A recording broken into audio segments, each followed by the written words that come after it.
speaking of Cam Ward, how about some quarterbacks? The notable ones on the bye, Josh Allen is on the bye. I've heard of him. Yeah, you've heard of Proud him. fantasy life investor Josh Allen. And those who are waiting for Lamar Jackson to get healthy and return, well, you'll have to wait at least one more week because he is on the bye. So this is a pretty important waiver period for a lot of people. Jaxson Dart is 68% available. And Jay, what's really mattered with Dart is he's getting it done with his legs. The only problem is they have the Broncos on deck. Broncos have been amazing at limiting running quarterbacks. Justin Fields didn't do anything against them. Herbert didn't do anything against them. Yep, we're going to learn a lot about Jaxson Dart in this matchup. He was amazing against the Eagles. Eagles look a little bit broken at the moment, but still, independent of that, he played really, really well. But we are still 1 week removed to him really struggling against the Saints. He just provides so much rushing that even with the difficult matchup against the Broncos, I think he is going to be a startable quarterback, and he shouldn't be on any waivers. Any quarterback who can string together 3 weeks in a row of over 50 rushing yards needs to be rostered and started. But look, the Broncos, I'd say that they're probably the clubhouse leader to have the best defense in the NFL right now, and there's no Malik Neighbors, and so Jaxson Dart is going to have a lot to prove. Yeah, I think that you're absolutely right that this matchup against Denver is going to be very informative. Denver held both Justin Fields, Jalen Hurts, and Daniel Jones to 36 rushing yards. Not each of them, like combined. Those three mobile quarterbacks had under 37 rushing yards combined against the Broncos. So they're really good against mobile quarterbacks. They're allowing just the second fewest fantasy points to opposing quarterbacks. Again, the game that we saw last week with Justin Fields certainly helped skew that. But Dart, we've talked about this. Like I've said this, like the minute he got named the starter. Honestly, in the offseason, we talked about this. In the preseason, we talked about it. And we saw sort of some of these preseason games. So like the minute Jaxson Dart becomes a starting quarterback, he's going to be a top 12 option. I think he's going to be borderline. This is probably his toughest matchup we've seen so far. But to date, he's the 11th best quarterback in fantasy football in his 3 starts. He's averaging 19.7 fantasy points per game. And even if you don't want to use him this week, I think he's a priority on the waiver wire because there'll be other weeks where you can use him. And I think he's going to be good enough that if you're hurting somewhere else, like let's say you have Josh Allen or you have Jalen Hurts, you're like, whatever. I don't need a quarterback. I have Mahomes. I don't need to go, no, you do, because I think Dart is good enough and will be good enough down the stretch to be a viable QB1. So if you're like hurting at wide receiver, you got hey, I'm trading Patrick Mahomes. Now, what can I get from Mahomes? What can I get for Jalen Hurts because I have Jaxson Dart and I feel good about that? I'm just saying that's how I would approach it. Raise the flags with an interesting question here. Knicks or Dart in the same game? Yeah, I'm probably going Knicks here. I mean, it's two good defenses, right? It's close. Knicks look terrible. Yeah. The Broncos' offense was rough against the Jets. You can hope for a bounce back, but I think it's two good defenses. I just think, but I'd rather face the Giants and the Broncos, and I'd rather be throwing to Cortland Sutton, Troy Franklin, Marvin Mims than Wan'Dale Robinson and Lil Jordan Humphrey, and so it's close, but Knicks higher floor, Dart higher ceiling. I think. Right. I think that's fair. I think good chance, honestly, that both of them don't have a viable fantasy week. Just being honest, also true. This could be another. Broncos play low total games constantly. Correct. They dictate the pace of play, and they constantly play low total games. Yep. Our next quarterback who's been great this season, Sam Darnold, is 62% available. Got to hear from his coach and his number 1 wide receiver on his hot start. Well, I think it just speaks to Sam's poise, his confidence right now, the preparation that he's doing. I mean, you don't just show up on Sunday and these plays come to life. You gotta make them happen. We got to be able to move and shake at the line of scrimmage. We got to be able to operate at a high level, and Sam's doing that. Jaxson, and all the things you're becoming confident in your quarterback, what are you most confident in there? What do you can count on him? That he's going to show up and play his game. He's not going to force anything. He's just going to take what the defense, gives him, and once there's the opportunity to hit a big one, JSN's starting to dress like a number 1 wide receiver. Yeah. Different vibe at the podium. Good for JSN. Yeah.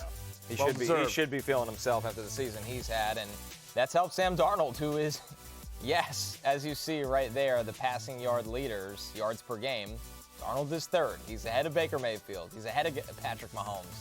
I mean, he's been that good so far. I'm actually surprised 62% available. Yeah, he's now had back-to-back weeks finishing as a top 10 fantasy quarterback as well. He's had at least 2 touchdowns now in 4 of the last 5 games, so it feels like there's at least a floor here.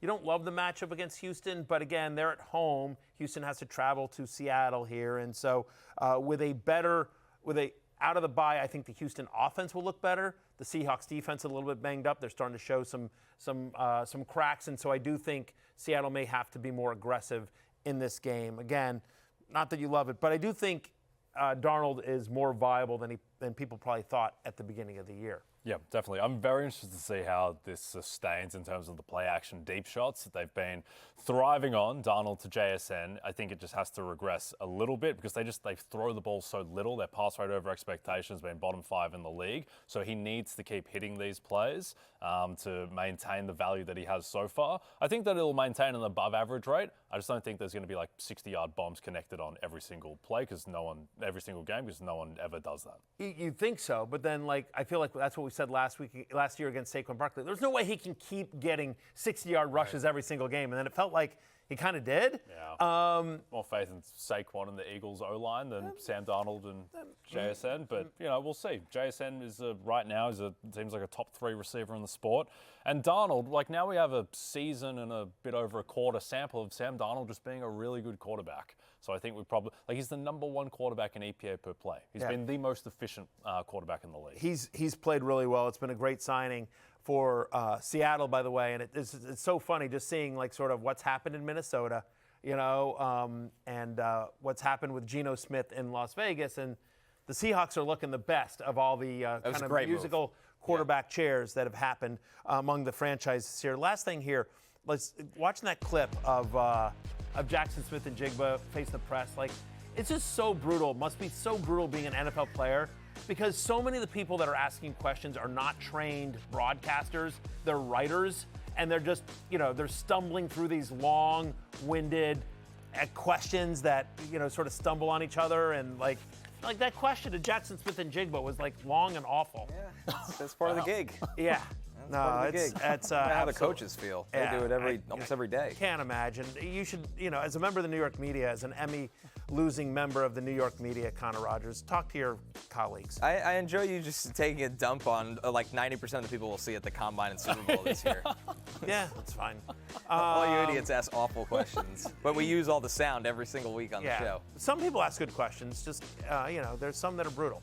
You guys know who you are. All right, so we see Dart and Darnold. By the way, J.J. McCarthy should be back potentially this week as well. We still have hopes for him in this. I would not be starting J.J. McCarthy against the Eagles. No, after absolutely. the Eagles have been embarrassed, no thank you. Had 10 days to prepare, but this is about depth. Again, could you see McCarthy have a second half of the year that potential? Michael Penix looked really good last night. We'll get into the next segment, but on the road to that banged up Niners defense without Bosa and Warner.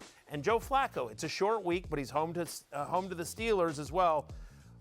Pittsburgh is a bottom 5 pass defense on the year. Yeah, it's a good spot for the Bengals receivers if you're ever looking for one and hoping, especially if they're in a throw script. Again, if you need a defense, the Seahawks against the Texans. The Seahawks, guys, they had a pressure rate of 50% against Jacksonville. Half the plays, they got pressure rate. I don't think that's going to change against the Texans' offensive line. No, sir. The Browns against the Dolphins, some turmoil in Miami right now.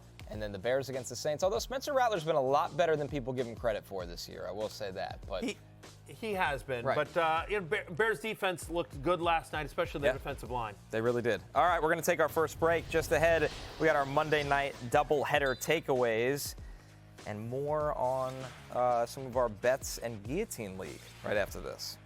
Hey, it's Matthew Berry from NBCSports.com and Rotoworld.com. And I want to thank you so much for watching whatever it is you just watched.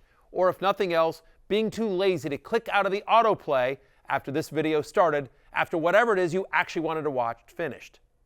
But now that you're here, I'd like to take a moment here to ask you respectfully now, okay? I'm asking you respectfully to subscribe to the NFL on NBC YouTube channel.